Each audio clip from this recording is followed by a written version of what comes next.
Bonjour à tous. Donc, Christelle Casse, je travaille donc, comme le disait Sandrine, à l'Institut d'études du travail de Lyon. Je vais vous présenter plus spécifiquement les approches de la simulation qui sont développées en ergonomie et bien sûr en le ciblant sur notre sujet du jour qui est la gestion de crise. Alors d'abord, je voulais revenir assez rapidement, faire un peu un petit panorama de comment on utilise la simulation en ergonomie et puis comment on l'approche aussi, cette question de la simulation. Euh, donc déjà, en ergonomie, c'est un outil qu'on utilise beaucoup. D'abord parce on est un métier, une discipline qui travaille sur des questions de transformation des situations. Hein, on analyse en général, on analyse l'activité, on analyse le travail on cherche à améliorer les situations en passant soit par des projets de conception, soit des projets de transformation ou parfois des projets de formation aussi, par exemple, ou parfois un combiné de ces éléments-là. Et donc, on utilise la simulation à la fois en conception, bien sûr, sur des projets où on veut transformer physiquement des lieux, sur les projets de transformation organisationnelle, des sujets sur lesquels on travaille aussi beaucoup. Et là, on fait ce qu'on appelle la simulation organisationnelle. Donc, on va travailler moins sur des dimensions spatiales et donc physiques, mais sur des dimensions parfois plus immatérielles. Et donc, on développe aussi des outils. J'en parlerai pas aujourd'hui, bien sûr, parce que c'est pas trop notre sujet, mais on développe des outils pour simuler des évolutions de l'organisation. Qui ressemblent un peu à des maquettes d'ailleurs physiques, mais avec lesquelles on joue différemment. On a aussi des projets où on accompagne des organisations à évoluer en termes de compétences, et là on peut faire de la simulation pédagogique, comme ça se fait d'ailleurs dans aussi beaucoup de formations ou de cadres, par exemple d'évolution, de formation continue dans des milieux à risque, si on pense aux pilotes d'avion ou tous les métiers à risque en général font de la simulation. Et puis, bien sûr, justement, quand on accompagne des entreprises ou des organisations à améliorer la gestion de la sécurité, puisque la sécurité est une question sur laquelle on intervient souvent en ergonomie, eh bien, on peut travailler, par exemple, à la simulation d'événements ou de situations critiques. J'en parlerai tout à l'heure en montrant des exemples. Alors maintenant, comment on aborde, nous, la simulation ? J'avais envie de commencer par cette proposition qui est inspirée de Schoen, un sociologue américain, voir la simulation comme un dialogue avec la situation. C'est-à-dire, on part du principe que le concepteur, si on est dans des dimensions spatiales, ou l'organisateur, ou le prescripteur, il a une certaine compréhension, une certaine représentation, une certaine connaissance de sa situation et des besoins de son fonctionnement au quotidien ou de son fonctionnement en situation critique. Et finalement, la simulation, elle doit servir à venir faire subir des épreuves à cette compréhension, à cette représentation qu'il a des situations ou de sa situation, et finalement à créer une situation qui lui permette du coup de valider, d'invalider, de faire évoluer sa compréhension. Et c'est bien sûr la compréhension du concepteur, de l'organisateur, mais aussi souvent et peut-être surtout la compréhension, les représentations des acteurs directement impliqués, par exemple, dans la gestion des situations critiques. Et donc, on voit la simulation comme un outil, comme une démarche qui nous permet de mieux comprendre les situations dans lesquelles on évolue, dans lesquelles évolue l'organisation, ou les situations face auxquelles avec lesquelles elle doit travailler, et être plus opérationnelle aussi dans ces situations. Et donc, grâce à la simulation, on peut faire évoluer les représentations qu'on a de la situation, les représentations qu'on a de ses moyens, de ses compétences, et puis ensuite faire évoluer concrètement justement ces moyens, ces compétences pour les rendre plus adaptés et donc améliorer ce dialogue avec la situation. Les finalités qu'on peut poser pour la simulation dans notre domaine, mais je pense que ça recoupe celles qui sont utilisées dans d'autres domaines, bien sûr. L'anticipation, comment on peut anticiper ce qui va se passer, anticiper des événements, anticiper surtout des problèmes éventuels, des difficultés éventuelles, pour se préparer je crois que c'est Élise tout à l'heure qui mentionnait non, je crois, ou l'intervenant précédent, excusez-moi, j'ai oublié son nom, qui mentionnait cette dimension de préparation, pour décider aussi, puisque c'est aussi souvent l'occasion de voir, voir émerger des problèmes éventuellement, mais aussi des façons différentes de gérer une situation, et donc peut-être pouvoir mieux décider des moyens qu'on veut mettre en œuvre, des améliorations qu'on veut apporter, du sens donné aux évolutions qu'on peut apporter à son système, et puis apprendre, ce qui nous semble être toujours une variable, enfin un élément important dans tous les types de simulation. Il y a toujours cette dimension d'apprentissage. Le fait de tester, de se projeter grâce à la simulation, permet aux acteurs d'apprendre, d'avoir une vision plus claire d'abord du futur ou des futurs possibles, ou de situations mal connues, et de mieux se préparer à les affronter. Donc, il y a une fonction prévisionnelle, un peu comme on peut prendre l'exemple de la simulation météo. Une fonction décisionnelle, là, on peut prendre plutôt l'exemple, par exemple, du sondage pendant des élections. Et puis, la fonction d'apprentissage pour construire une compréhension. Et là, on peut développer les apprentissages autant au niveau individuel que collectif. Je reparlerai aussi plus tard. Alors, quelle démarche on met en place en général en ergonomie avec la simulation? On a toujours 4 grandes phases, ou presque toujours. Des phases d'analyse préalables, une phase projective qui est le moment d'élaborer des scénarios, justement pour pouvoir se projeter dans un futur ou dans une situation inconnue, nouvelle. Une phase prospective qui est celle des simulations, où là on va pouvoir tester des choses et donc prospecter, commencer à faire pouvoir voir, essayer de mettre le plus proche d'une réalité ce qu'on peut des situations futures.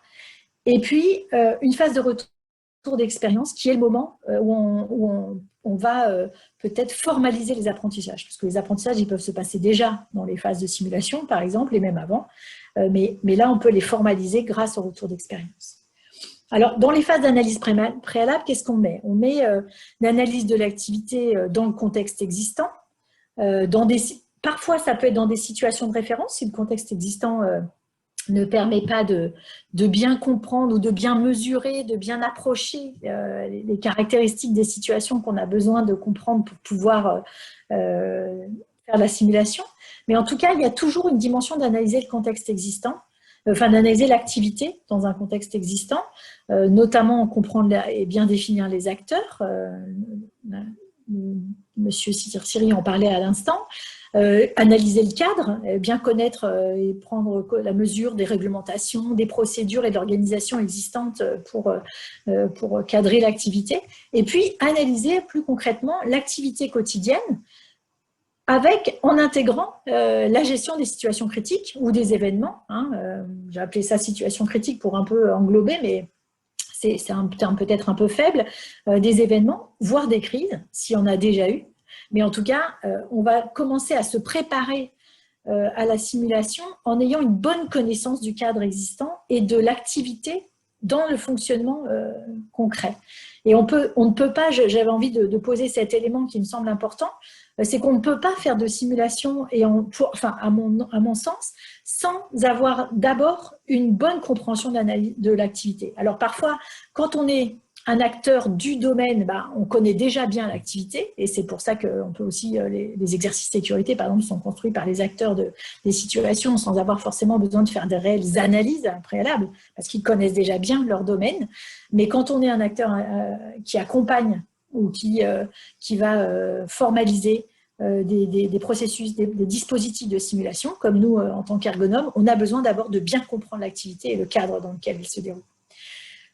Le but étant, dans un premier temps, d'identifier ce qu'on appelle, nous, des situations d'action caractéristiques, repérer les situations standards qui reviennent dans les situations critiques, par exemple, ou dans les événements ou dans les situations de crise, ou au contraire, et des situations qui peuvent être plus des situations problèmes. Alors, il peut y avoir des situations quotidiennes, et puis il peut y avoir des situations qui sont plus des situations d'événements et de crise. Mais en tout cas, on a besoin de repérer, d'identifier des situations qui sont caractéristiques de l'activité des acteurs en place et des acteurs concernés dans l'organisation qui nous intéresse. Et puis, de la même manière, on va aussi chercher, grâce à ces analyses, à identifier les variables qui sont critiques du point de vue de l'activité, parce qu'elles peuvent mettre, par exemple, en difficulté la réalisation de l'activité dans cette organisation, ou du point de vue de la sécurité. Je pense les points de vue critiques du point de vue de l'activité. Je pense à ce qu'on nous disait tout à l'heure sur les scénarios d'inondation ou de conséquences d'inondation. Si on, avec des chauffeurs de bus qui ne peuvent plus passer le fleuve, là, la situation du point de vue de l'activité, on est dans une situation critique parce qu'on ne peut plus assurer la continuité de l'activité. Et donc, le but d'identifier des variables critiques, c'est aussi de définir les ressources comme les contraintes. C'est donc pas voir que le critique au sens de ce qui ne marche pas, mais de ce qui aussi fait ressources, les points améliorés, et puis d'avoir une bonne connaissance à nouveau du fonctionnement existant. Et on a aussi besoin, dans des phases d'analyse préalables, de comprendre quel est le projet de cette organisation. Est-ce que c'est un projet, justement, est-ce qu'on a besoin de s'améliorer, d'améliorer ses processus, d'améliorer la manière dont on gère la sécurité, dont on gère les événements? Est-ce qu'on est dans des projets de transformation ou dans des projets de formation, ou les trois, et donc bien comprendre les objectifs et les moyens. Ensuite, dans la phase prospective, là, c'est le travail d'élaboration de scénarios. On en a parlé, les différents, je pense, intervenants précédents en ont parlé. On a besoin de travailler sur l'élaboration des scénarios, qu'on voit comme une configuration particulière des éléments de la situation, et en ayant une attention particulière au fait qu'un scénario, ça doit respecter la systémique de la situation. Alors, situation de travail ou situation à simuler. Et donc, dans ces scénarios, il y a beaucoup de choses finalement qui sont à intégrer, qui sont à la fois des éléments de l'activité qu'on veut simuler, des éléments de la tâche future, les caractéristiques de la production ou du service dans lequel on veut travailler, les caractéristiques de l'organisation avec ses procédures, et puis aussi les caractéristiques des acteurs qui vont être impliqués, acteurs professionnels ou usagers. Ensuite vient seulement la phase de simulation. Donc finalement, c'est vrai que, et je pense que ce que présentait M. Ciré aussi juste avant le montrait bien, on voit bien qu'en fait, mettre en place la simulation, ça exige d'abord tout un travail de préparation et d'organisation, à la fois d'analyse et à la fois de construction d'outils qui est important, notamment la construction des scénarios. Et je reviendrai sur des exemples, c'est pour ça que je ne vais pas trop long là-dessus. Et donc, la simulation, c'est bien le moment où on met en scène les scénarios. Donc, on rentre dans une phase de dynamisation, quelque part, dans le scénario. Et à partir de ces scénarios, on va rechercher à voir quelles situations en découlent et qui vont révéler à la fois si les modes opératoires, les compétences déployées, les moyens, les procédures sont adéquates, permettent de répondre de façon adéquate à ces scénarios, à ces situations qui émergent grâce au scénario, ou s'il y a des besoins qui dégagent d'apprentissage, de moyens ou de transformation. Et du coup, on arrive sur une phase de validation. Finalement, la mise en scène des scénarios, elle permet de valider les scénarios ou non, qui sont finalement vus comme des propositions, des prévisions, des propositions prévisionnelles. Et donc, on peut, grâce à l'élaboration de scénarios, tester diverses configurations. Et grâce à la simulation, on peut tester divers scénarios, diverses configurations, pour évaluer leur mise en œuvre, les mises en œuvre possibles, et recueillir des données, et aussi, par exemple, faire du retour d'expérience, qu'on va faire particulièrement quand on fait de la simulation en situation de crise ou d'événement. Et la phase de retour d'expérience, elle, pour nous, elle comporte à la fois du retour d'expérience à chaud et à froid, on en a parlé aussi juste avant, l'évaluation des conditions de la réalisation, et puis, éventuellement, elle va permettre, cette phase de retour d'expérience, d'élaborer des spécifications fonctionnelles pour améliorer les situations futures. Alors, sur le plan spatial, matériel ou organisationnel, est-ce que ce qu'on a vu, ce qu'on a pu tester grâce à la simulation et le retour d'expérience qu'on en fait nous amène à revoir la manière dont on aménage notre espace, le type d'outils qu'on utilise, l'organisation, ou est-ce qu'on va revoir ou améliorer l'information mais on a déjà en soi un processus de formation lié à l'apprentissage, comme je le disais, lié à la simulation elle-même et au retour d'expérience. Alors, les supports qu'on utilise, nous, c'est très divers. Je ne vais pas m'étendre là-dessus, mais on peut utiliser à la fois des maquettes carton classiques, un peu comme les architectes, mais avec des plus simplifiés, mais aussi parfois des scénarios écrits avec des photos et des plans en appui, ou des logiciels 3D statiques ou dynamiques, par exemple. Et on a aussi des enjeux importants, je trouve, j'avais envie de préciser, en termes de conduite de simulation, puisqu'on doit travailler à la fois sur la description de l'activité simulée, donc on accompagne les opérateurs, les acteurs de la simulation à décrire leur activité, à décrire leur activité dans la simulation. Et comment on évalue les conditions de réalisation, c'est-à-dire le but de la simulation est bien de pointer des difficultés. En tant qu'ergonome, en tant qu'accompagnant, on a besoin, on va avoir comme rôle de pointer les difficultés, donc d'accompagner aussi dans la simulation le recueil de données, par exemple, et les prises de conscience des différents acteurs sur les difficultés qui émergent et pouvoir ensuite élaborer un peu une compréhension globale des avantages, des ressources, des configurations ou des épreuves qu'on a fait vivre grâce au scénario qu'on a mis en œuvre. Et on doit le faire en mobilisant des compétences présentes et puis en facilitant le dialogue entre les différents acteurs. On a vu tout à l'heure aussi dans l'exemple donné par M. Cyril le nombre d'acteurs, l'importance du nombre d'acteurs qu'il peut y avoir sur des situations d'événements, par exemple, ou quand on fait la simulation de crise ou des exercices. J'en parlerai aussi tout à l'heure. On a absolument besoin d'accompagner les acteurs dans les dialogues autour des simulations et dans le retour d'expérience. Donc ça, c'est un point important sur lequel nous, on a une attention au fait que chacun doit pouvoir s'exprimer, qu'on n'a pas, nous, comme rôle, on ne prend pas une position d'expert. Par contre, on va essayer d'être ce qu'on appelle un peu des passeurs de monde ou des traducteurs, c'est-à-dire d'accompagner parfois des dialogues qui ne sont pas toujours évidents, parce que même s'il y a des acteurs divers qui sont concernés par les mêmes situations, ça ne veut pas du tout dire qu'ils sont habitués à dialoguer ensemble et qu'ils ont les mêmes vocabulaires, les mêmes vocabulaires de métier. Et donc, il y a beaucoup d'incompréhension possible, à la fois parfois dans le travail de simulation d'ailleurs, mais aussi dans tout ce qui est de l'ordre du retour d'expérience et d'analyse.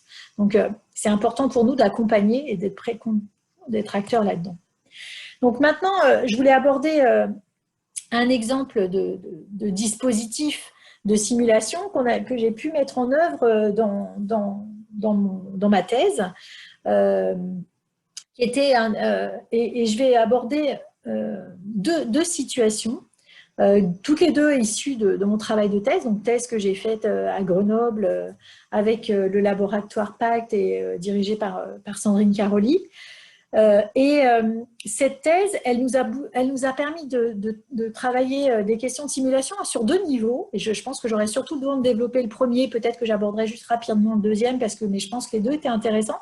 À la fois un dispositif de simulation croisée d'événements et un exercice grandeur nature qu'on a pu faire dans les tunnels. Donc la thèse, oui, je crois que j'ai oublié de le dire du coup, se déroulait dans les tunnels routiers, chez des exploitants de tunnels routiers.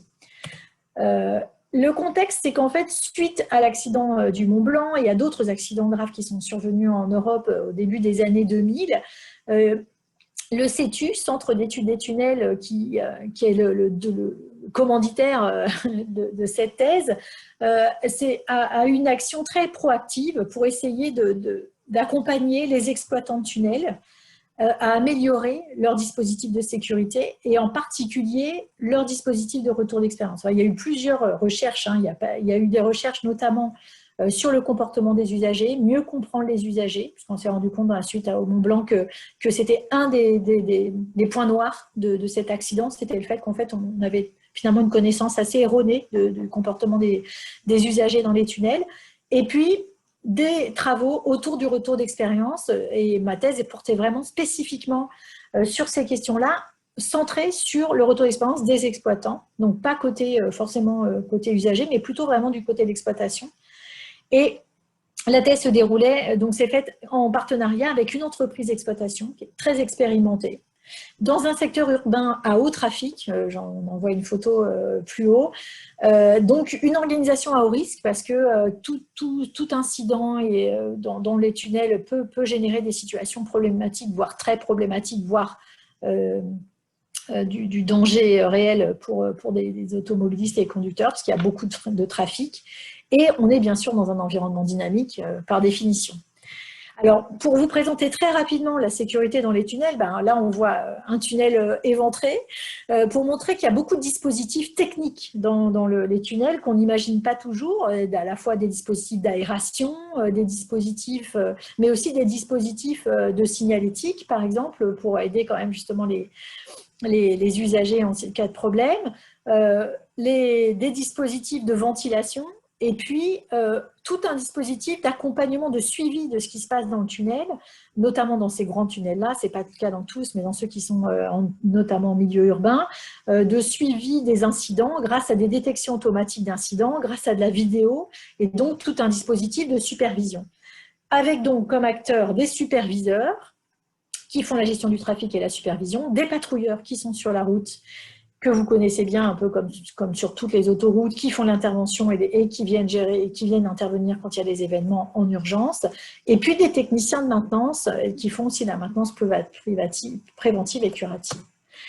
Maintenant, pour en arriver au cœur de notre sujet, c'est pourquoi est-ce qu'on a été amené dans ce cadre-là à développer de la simulation. On s'est aperçu en travaillant sur le retour d'expérience qu'il y avait la nécessité de mieux pouvoir préparer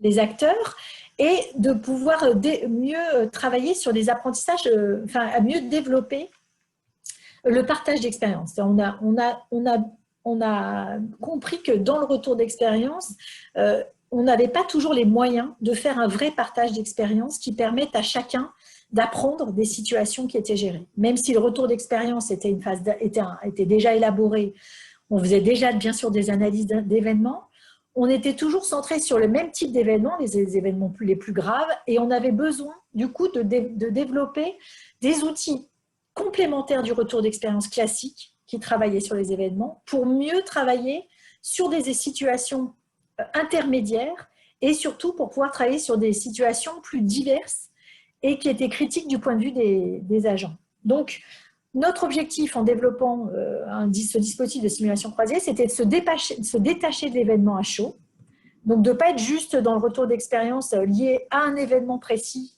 mais plutôt de se mettre dans des situations de simulation où on pouvait se détacher du moment un peu émotionnel et du moment qui est difficile aussi en termes de responsabilisation possible, voire de culpabilisation quand on est à chaud.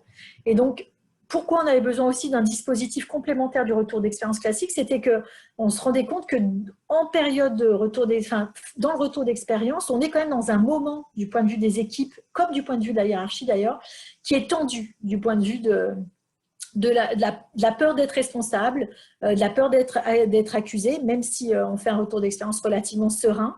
Et donc, ce n'était pas forcément le moment pour vraiment apprendre des situations. Mais par contre, on avait beaucoup à apprendre des événements quand même et des retours d'expérience qu'on avait pu faire dans le passé. Et donc, on cherchait à faire de la simulation à partir de ce qu'on connaissait des événements passés, mais en pouvant s'extraire un peu des situations à chaud. Et le but était de pouvoir du coup aborder des situations diverses et pour mieux se préparer collectivement, individuellement, et pouvoir discuter collectivement de ce qu'on jugeait des pratiques acceptables ou pas, et de pouvoir transmettre des savoirs et transmettre de l'expérience entre professionnels. Et là, le but était aussi d'expérimenter du débat intermétier, puisque comme vous l'avez vu, les acteurs, ils sont au moins de deux métiers principaux, les superviseurs et les patrouilleurs. On a travaillé aussi avec les mainteneurs, mais j'en parlerai pas, enfin les techniciens de maintenance, et puis avec potentiellement aussi des acteurs externes. Les analyses préalables qu'on avait pu faire ici, c'est qu'on a d'abord analysé le REX existant, c'est ce que je vous disais tout à l'heure. On a analysé le travail de gestion de la sécurité, alors le travail en général, mais le travail de gestion de la sécurité des superviseurs comme des patrouilleurs sur comment ils font aujourd'hui la gestion des événements, la gestion des incidents sur le terrain.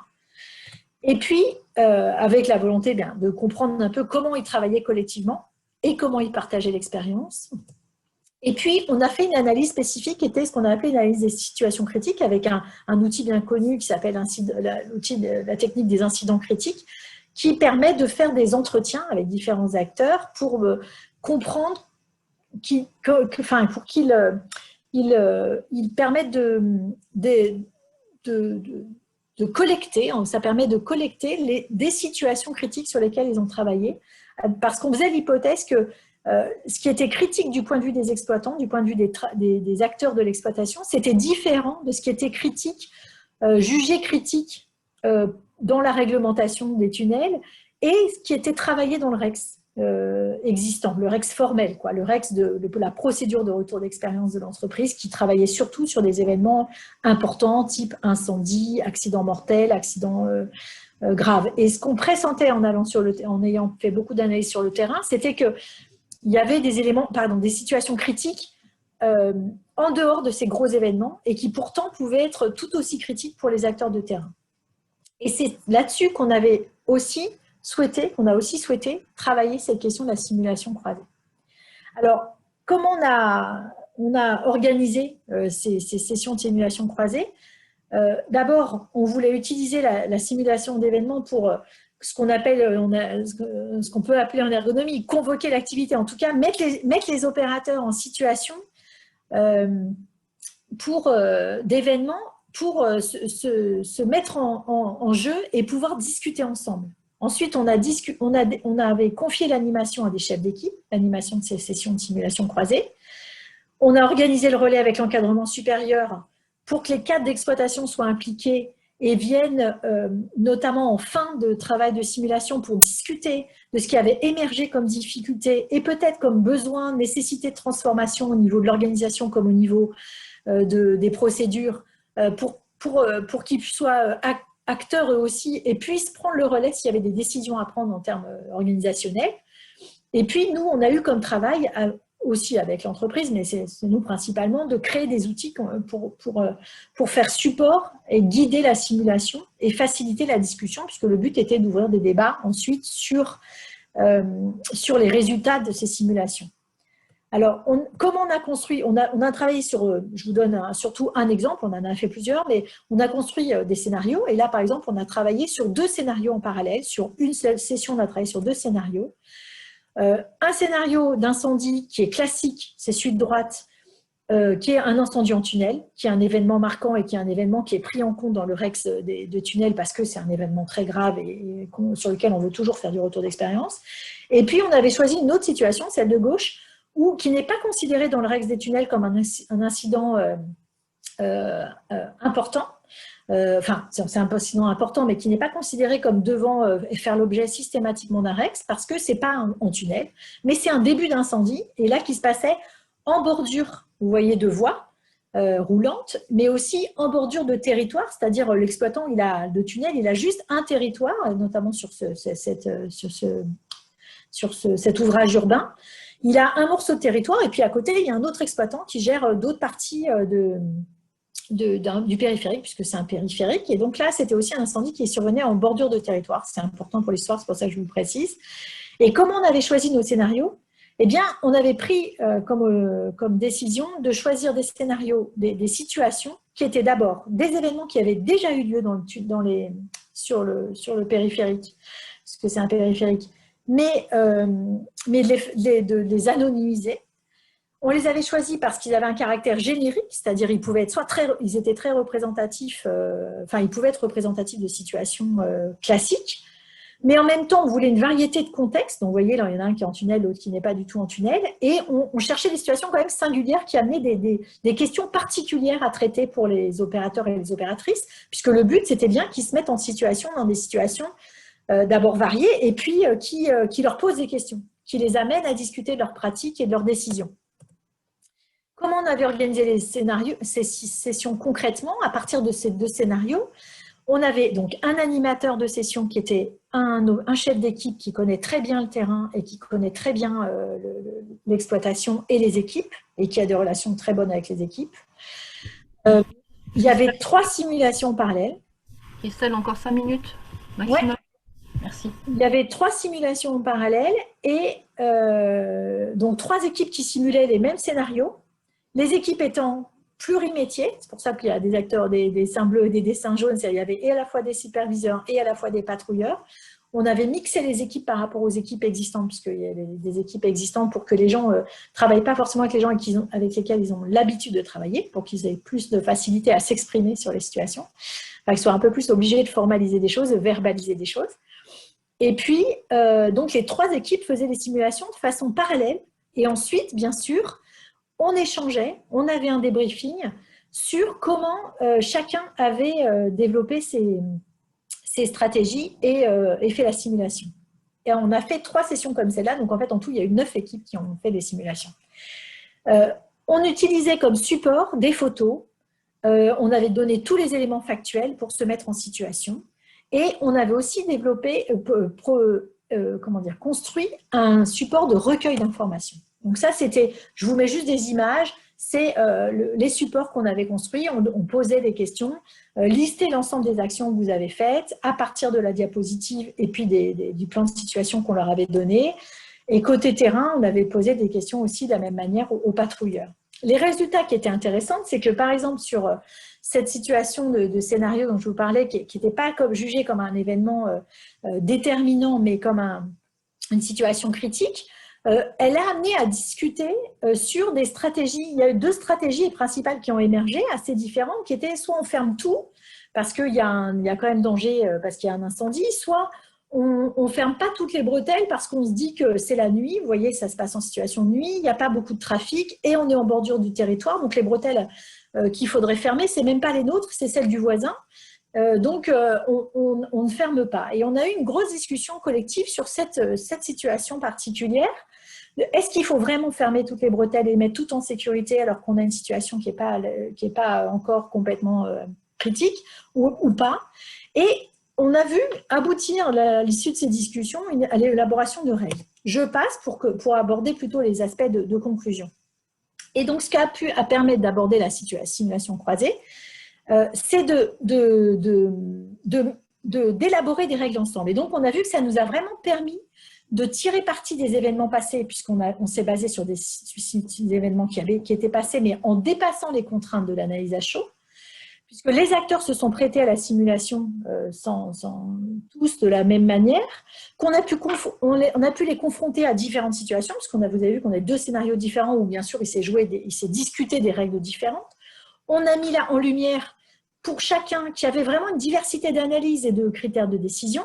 Par exemple, sur la situation que je vous disais avant, il y a eu 2 stratégies principales qui ont émergé, comme je vous l'ai dit, mais en fait, les 9 équipes avaient quand même 9 stratégies différentes et c'était intéressant pour eux de voir qu'il y avait 9 stratégies différentes pour une situation qui était la même. Et puis, on a pu faire à partir de ça, du coup, des apprentissages croisés grâce aux discussions sur les stratégies des uns et des autres, sur les règles que ça mobilisait. Et on a même élaboré, par exemple, dans cette situation, des règles communes un peu différentes de ce qui étaient les règles passées. Et donc, grâce à ça, pour nous, on a construit l'expérience partagée, on a construit du collectif, parce que tous ces échanges ont permis aux gens d'acquérir plus de confiance en eux et confiance dans le collectif, dans la capacité d'élaborer des règles communes. Et donc, pour nous, une meilleure résilience et une meilleure robustesse.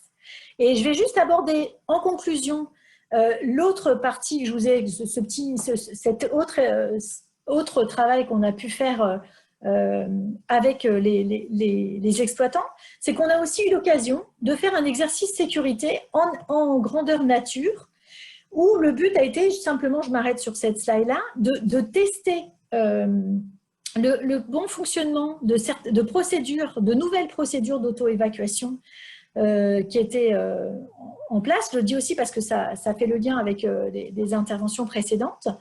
Et il y avait une stratégie d'auto-évacuation nouvelle et on a pu organiser avec cet exploitant un exercice grandeur nature où l'exploitant a fait intervenir, non pas, comme il le disait tout à l'heure, qu'on le fait toujours, des infirmiers ou des gens qui sont liés au domaine de la sécurité, mais des vrais abonnés de ce périphérique, donc des vrais usagers de ce périphérique et qui ont pu intervenir dans l'exercice, être intégrés dans l'exercice pour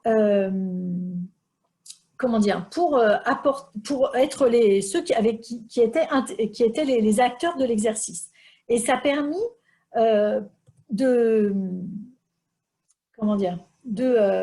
en associant tous les partenaires, je vous l'ai montré, de développer un dispositif pendant lequel on avait élaboré à la fois dans le tunnel tout un dispositif d'observation des usagers, d'observation du PC et de l'activité qui se déroulait au PC avec les exploitants, mais aussi, bien sûr, il y avait les secours, il y avait les pompiers, il y avait la police. Et ça nous a permis ensuite de pouvoir faire un débriefing. Ah oui, et on a aussi développé un questionnaire envers les usagers, c'est ce que je voulais préciser.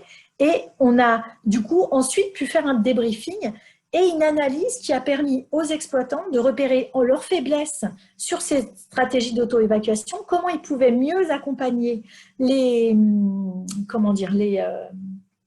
usagers dans les tunnels et mieux les guider pour l'évacuation des tunnels. Et c'est un exercice qui a vraiment donné beaucoup d'outils à l'exploitant aussi, donc un autre exercice de simulation, parce qu'il a pu voir à la fois comment on travaillait au PC et le lien avec ce qui se passait sur le terrain, parce qu'on a pu faire des observations à tous les niveaux, et le questionnaire usager qui a permis de récolter un peu le ressenti des usagers et ce qu'ils avaient compris, pas compris dans le processus. Et donc, voilà, un dispositif complémentaire de simulation. Je m'arrêterai là. Merci de votre écoute et excusez-moi si je suis un petit peu en retard. C'est parfait, Christelle. Merci d'avoir respecté le temps et puis merci de cette présentation très riche aussi sur les méthodologies et puis un exemple concret. Il y a une question concernant les pratiques, la notion de pratique acceptable. Est-elle différente des pratiques imaginées par les concepteurs de situation ou non? Alors, par rapport aux pratiques acceptables, oui, il y a eu, en fait, il y a eu un... Je vais revenir d'ailleurs, du coup, je vais mettre le slide parce que ça va nous aider à... voilà. En fait, là, par exemple, dans cette situation, effectivement, il y a eu une petite différence. Alors, c'est une petite différence parce que, qui était dans le fait que dans cette situation, il n'y avait pas vraiment de situation prescrite. C'est-à-dire que c'est une situation qui est quand même assez exceptionnelle, même si elle peut tout à fait survenir, cette histoire d'incendie qui est pas sur les voies, mais et qui en plus arrive en bordure de territoire. Elle posait des questions assez émergentes, assez nouvelles. Ça n'arrive pas tous les jours en tout cas. Donc il n'y avait pas vraiment une prescription sur ces situations. C'est d'ailleurs pour ça qu'elle nous a intéressé cette situation et qu'on s'est dit, tiens, en plus d'une simulation faite sur un scénario assez classique d'incendie en tunnel dans lequel finalement on a beaucoup d'expérience parce qu'on y travaille beaucoup, on fait beaucoup déjà d'exercices sur l'incendie en tunnel. Donc finalement on en a quand même une bonne connaissance, même si on n'y est pas confronté tous les jours, heureusement, et que c'est quand même une situation très critique parce qu'il faut être très rapide dans l'intervention. Et ben, on a choisi l'autre situation parce qu'on s'est dit cette situation elle est peu fréquente, mais elle pose vraiment des questions sur comment on s'y prend. Parce que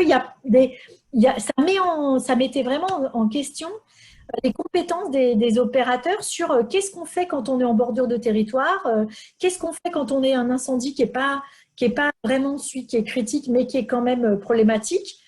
Et donc là, la question des pratiques acceptables, c'est plutôt cette question de comment on se met d'accord à un moment donné sur une ou des, c'est pas forcément une seule, mais des pratiques qui sont acceptables, c'est-à-dire qui sont dans l'acceptable du point de vue du métier.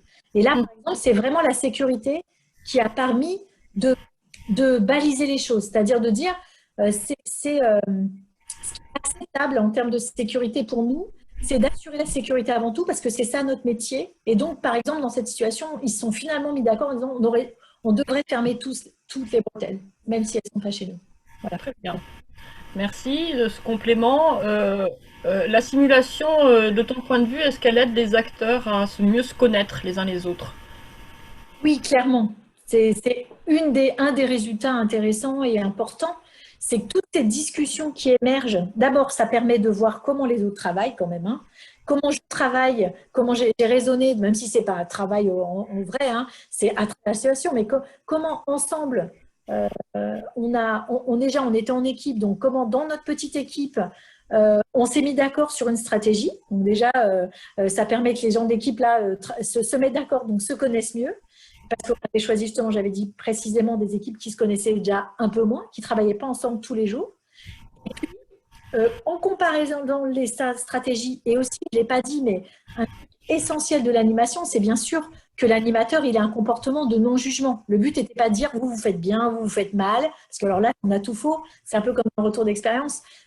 On ne peut pas, encore plus en simulation, on est là vraiment pour ouvrir les boîtes, quoi.